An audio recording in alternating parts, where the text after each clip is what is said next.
TDP senior నేత కాల్వ శ్రీనివాసులు మీడియాతో మాట్లాడుతున్నారు. లైవ్ లో చూద్దాం.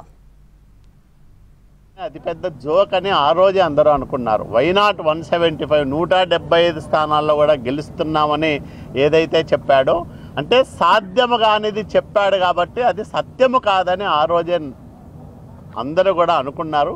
కానీ వైసీపీ భక్తులు కొంతమంది జగన్మోహన్ రెడ్డి మాటలను నమ్మి భారీగా బెట్టింగుల్లో మోసపోయినట్లు మనకు సమాచారం వస్తుంది. ఈ రకంగా కూడా జగన్మోహన్ రెడ్డి తనను నమ్ముకున్న వాళ్ళను నట్టేట ముంచాడు. 5 సంవత్సరాలు రాష్ట్రాన్ని, రాష్ట్ర భవిష్యత్తును నాశనం చేసి బడుగు బలహీన వర్గాల సంక్షేమానికి సమాధి గట్టి, రాష్ట్ర అభివృద్ధికి పాడగట్టి ఒక వికృతమైన చేష్టలతో రాక్షస పరిపాలన చేసి ఆంధ్రప్రదేశ్ రాష్ట్రాన్ని సర్వనాశనం చేశాడు.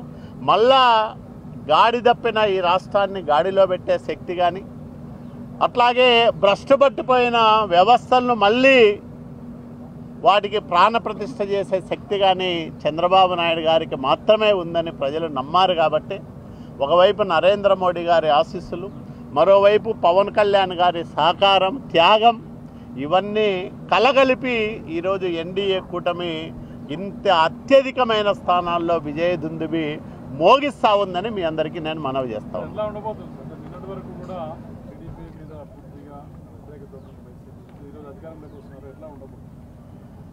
చంద్రబాబు నాయుడు గారు కక్షపూరితమైన రాజకీయాల జోలికి వెళ్ళే వ్యక్తి కాదు. కానీ ఎవరైతే జగన్మోహన్ రెడ్డి కోసం పరిధి దాటి పనిచేశారో, చట్టాన్ని చేతిలో తీసుకొని తెలుగుదేశం పార్టీ నాయకులను, కార్యకర్తలను, ప్రజలను, ప్రజా సంఘాల వాళ్ళను హింసించారో, బాధ పెట్టారో వాళ్ళు చట్ట ప్రకారంగా తగిన మూల్యం చెల్లించుకోక తప్పదని మాత్రం నేను గట్టిగా చెప్పదలుచుకున్నాను.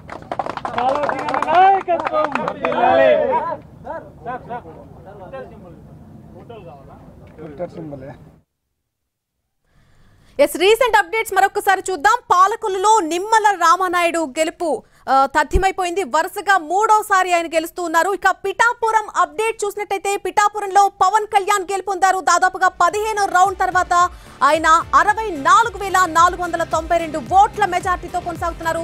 ఆయన గెలుపు తథ్యమని చెప్పుకోవచ్చు. ఇంకా నెక్స్ట్ భీమవరం జనసేన అభ్యర్థి రామాంజనేయులు విజయం సాధించారు. రాజానగరం జనసేన అభ్యర్థి బలరామకృష్ణ విజయం సాధించారు.